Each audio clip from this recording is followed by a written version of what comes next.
Giving hands foundation వ్యవస్థాపకురాలు doctor Varalakshmi మరియు foundation president కుమారి సాయి దీపిక తమకు లభించిన తెలుగు బుక్ ఆఫ్ రికార్డ్స్ గురించి శ్రీకాళహస్తి ప్రెస్ క్లబ్ లో ఏర్పాటు చేసిన పాత్రికేయుల సమావేశంలో వివరించారు.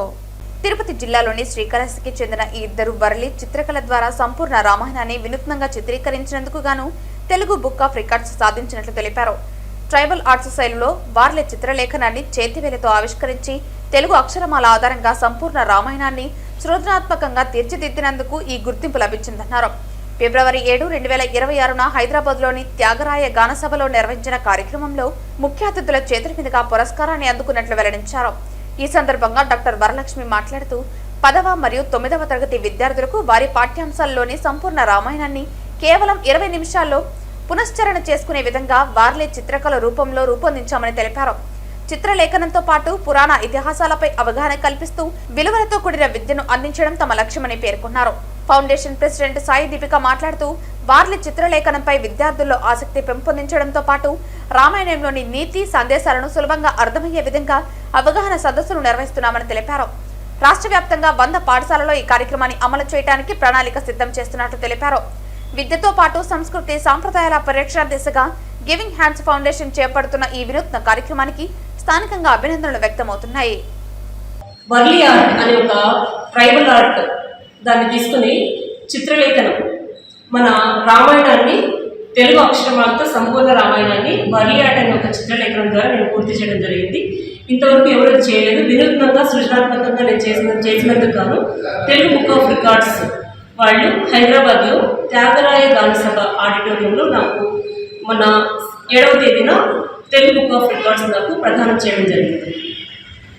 రామాయణం అనేది మనకు ఎంతో ముఖ్యమైనది, ఆది కావ్యము. ఇప్పుడు ప్రస్తుతమైన సమాజంలో మనకు విలువలతో కూడిన విద్యను అందించాలంటే ఇది ఎంతో తోడ్పడుతుంది. దీంట్లో ఉన్నటువంటి ప్రతి కారణం కూడా విద్యార్థులు విలువలను తెలుసుకునే రకంగా ఇది ఉపయోగపడుతుంది.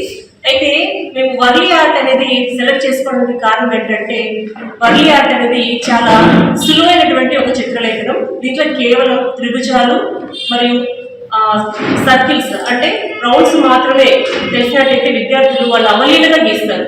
అంటే అనుభవాత్మక పరిజ్ఞానం ద్వారా విద్యార్థులు గీస్తున్న క్రమంలో ఇందులో ఏ క్యారెక్టర్స్ ఉన్నాయి, ఈ రామాయణం అంటే ఏంటి, రామాయణంలో నీతి ఏంటి అనేది సంగ్రహిస్తారు అనే విషయంగా మేము పరిశోధన చేసి దీని ద్వారా విద్యార్థులకి ఎంతో ఉపయోగపడుతుంది, ఇది విద్యార్థుల సమగ్ర మూర్తిమత్వ వికాసానికి ఉపయోగపడుతుంది అని చెప్పేసి మేము ఈ అంశాన్ని సెలెక్ట్ చేసుకొని పూర్తి చేయడం జరిగింది.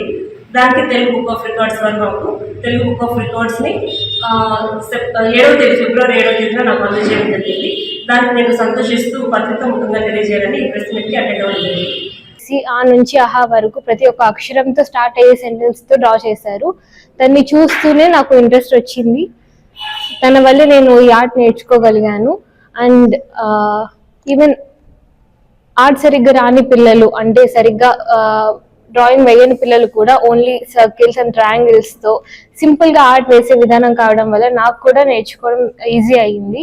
నేను 10th class and 9th class పిల్లల మీద ఫోకస్ చేసి వాళ్ళకి తెలుగు టెక్స్ట్ బుక్ లో రామాయణం అనేది ఒక పార్ట్ అండ్ వాళ్ళకి ఎగ్జామ్స్ లో వచ్చే ఒక టాపిక్ కాబట్టి సో దాన్ని ఒక 20 minutes లో రివైజ్ చేసి వాళ్ళకి ఈజీగా గుర్తు పెట్టుకునే విధంగా, ఈజీగా డ్రా చేసే విధంగా వాళ్ళకి క్రియేటివ్ లెర్నింగ్ అయ్యేలా చేద్దామని నా ఆలోచన. సో అందులో నుంచి వచ్చిందే ఈ ఐడియా. మా ఇద్దరికి ఒకేసారి తెలుగు బుక్ ఆఫ్ రికార్డ్స్ రావడం అనేది మాకు చాలా హ్యాపీగా ఉంది.